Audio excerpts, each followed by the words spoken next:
going on, people? It's the Xbot 448, and yes guys, I am back making videos. I know it's been a few weeks, a couple weeks since I made my last video. I do apologize. I had some family issues to take care of.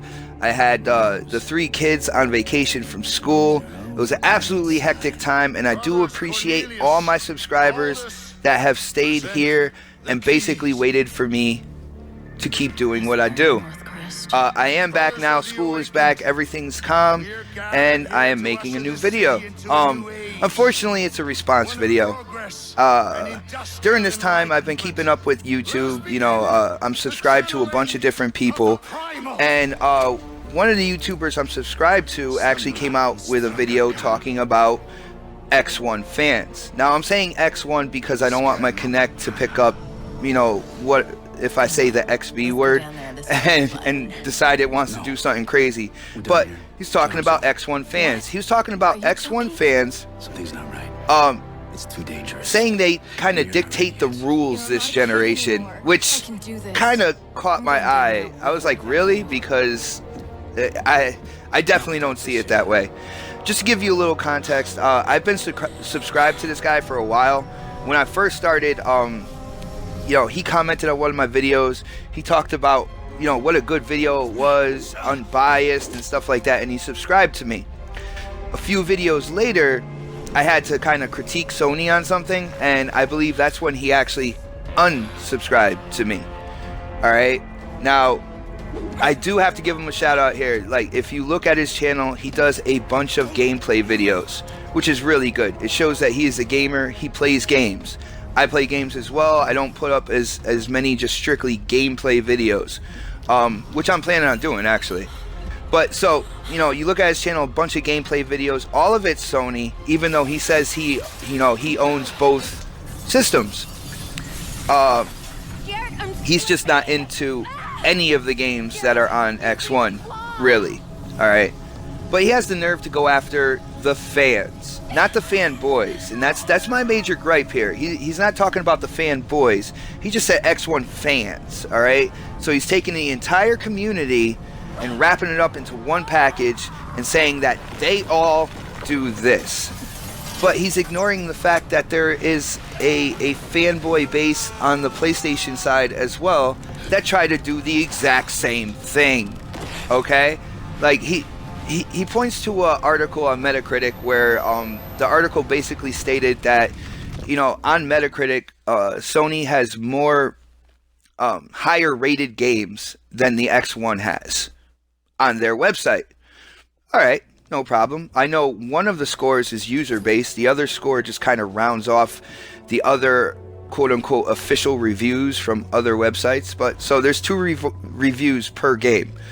Alright, but then he went on to talk about another YouTuber. His name is Dealer, and he talked about Dealer's response to this. Dealer's response was like, well, you know, most of them are mobile and indie games, so they don't count. And then he's saying, well, I don't count remasters and stuff like that. And he's saying that this guy and his response is the response for the X1 fans, that XBL community basically.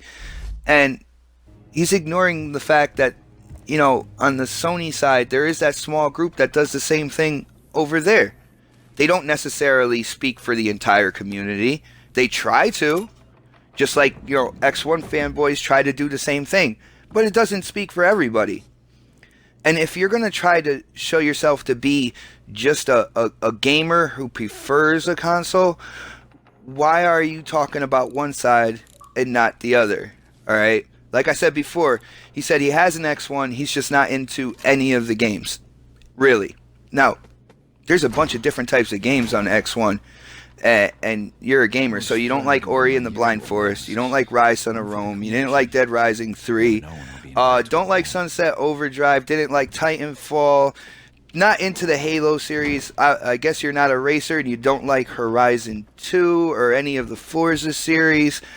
There's just absolutely no game that he really likes. Max and the Curse of Brotherhood. I mean, I could go on and on with games that are on this system. And such a wide array of games. So you mean to tell me that none of them have caught you the way the games on Sony have? Which is Absolutely fine. But then why are you talking about that community and not talking about your own? Just to let you guys know, he is a part of a group called the Council. All right. And if you guys know the Council, you know they are complete Sony guys, no matter what. A few of them will talk about, well, hey, I have an X1, but it just doesn't do anything for me. I just think they spent money for nothing just to be able to say, hey, well, I have this other console as well. It just, doesn't do anything for me. But this YouTuber also went on to talk about, it's the community, because when he goes into Facebook groups, like gaming groups, he sees the comments and the posts and stuff like that, completely neglecting the fact that his own group, the group that he is in, the Council, does the exact same thing on Sony's side. What I'm trying to get at here, there's a group on either side trying to dictate rules. All right, they are not the majority, and he never points that out in any of his video. Showing himself to be pretty much biased and not really looking at things on an even keel. Like I said, I am a pro X1 dude. I love my X1. I love the games I have for it. There's a reason why I don't deal with Sony, and that is being a consumer. I don't like what Sony does to their consumers. All right, and when I talk about that, and I'm talking about these two sides, here's an example. These Sony fanboys, when the PlayStation Now came out, that subscription service that lets you play, previous generation games on your PS4 for a monthly fee, they were cheering this. They were holding it up in the sky. It was absolutely awesome and everything like that. But when the X1 came with backwards compatibility, being able to natively run 360 games on the X1, all right, as long as it's games that went through the emulator, that they're adding games every month and stuff like that, those Sony guys were like, well, we don't buy this generation console to play previous generation games. But yet they were cheering a monthly service that lets you do the exact same thing. Little awkward to me. Actually, it's not even the exact same thing. The games are streamed to the PS4, but that's another topic. All right, what I'm trying to say is the idea of it, playing previous generation games. Now, on the Sony side, it was all great to pay a monthly subscription and have these games streamed. But for some reason, the X1 backwards compatibility wasn't good enough, and they didn't buy this generation consoles to play previous generation games. But like I said, this YouTuber didn't talk about that. Doesn't talk about any part of stuff like that. He just wanted to focus on the X1 fans. But what he was really talking about was the extremists, the ones that were all the way over there on the left side, all right? He's been trying to light a fire, but he just tried to group them all up into one community. Obviously showing that he hasn't spent much time in the XBL community. But this is my video for now. If you liked it, definitely give it that thumbs up. Definitely comment. I want to know if you guys know about the video I'm talking about, if you guys know who I'm talking about, and what you thought if you watched his video. And then, as always, subscribe. As for now, this is the Xbot 448, and I am definitely signing off.